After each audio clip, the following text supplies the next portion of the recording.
കുറച്ചു ദിവസമായി ഞാനൊരു കാര്യം ആലോചിക്കുന്നു. കല്യാണം കഴിഞ്ഞതിന് ശേഷവും എത്രയോ പേര് സിനിമയിൽ അഭിനയിക്കുന്നു. ഞാൻ മാത്രം എന്തിന് ഇങ്ങനെ വെറുതെ ഇരിക്കണം? അഭിനയിക്കുന്നില്ലെന്ന് തീരുമാനിച്ചത് മധു തന്നെയായിരുന്നല്ലോ. അത് മോശം വേഷങ്ങളിൽ അഭിനയിച്ച് മടുത്തിട്ടല്ലേ? ഇപ്പൊ നല്ല വേഷത്തിന് ആരെങ്കിലും വിളിച്ചോ? വിളിക്കാത്തത് ഞാൻ അഭിനയം നിർത്തിയെന്ന് തോന്നലുണ്ടാവാം. അല്ലെങ്കിലും നല്ലതും ചീത്തയൊന്നും നോക്കുന്നതില് വലിയ കാര്യമില്ല. നമ്മുടെ സാമാന്യ ബുദ്ധിക്ക് നിരക്കാത്ത എത്ര ചിത്രങ്ങളാ തിയേറ്ററുകളിൽ ആളുകളെ കുത്തി നിറയ്ക്കുന്നത്. പെട്ടെന്നാണല്ലോ മധുവിന് തിരിച്ചറിവുണ്ടായത്. ഈ ചെറിയ ജീവിതം മടുത്തു അല്ലേ? ആരാധകർ, സ്തുതിപാഠകർ, ആജ്ഞാനുവർത്തികൾ, വർണ്ണശബളമായ ആ ലോകത്തുനിന്നുള്ള വീഴ്ചയുടെ വേദന ഇപ്പോഴാണ് അറിയുന്നത്.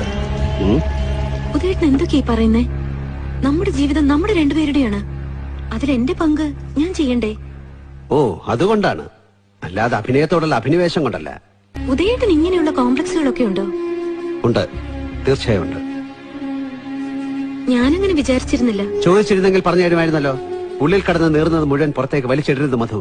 ഇങ്ങനെ ആർഗ്യുമെന്റിന് വരാതെ കുറച്ച് സ്വൈര്യം തരൂ. ആർഗ്യുമെന്റിന് ഞാൻ വന്നില്ലല്ലോ, അഭിപ്രായം ചോദിച്ചു. ഇതാണ് ആർഗ്യുമെന്റ്. ഇത് തന്നെയാണ് ആർഗ്യുമെന്റ്. കുറച്ച്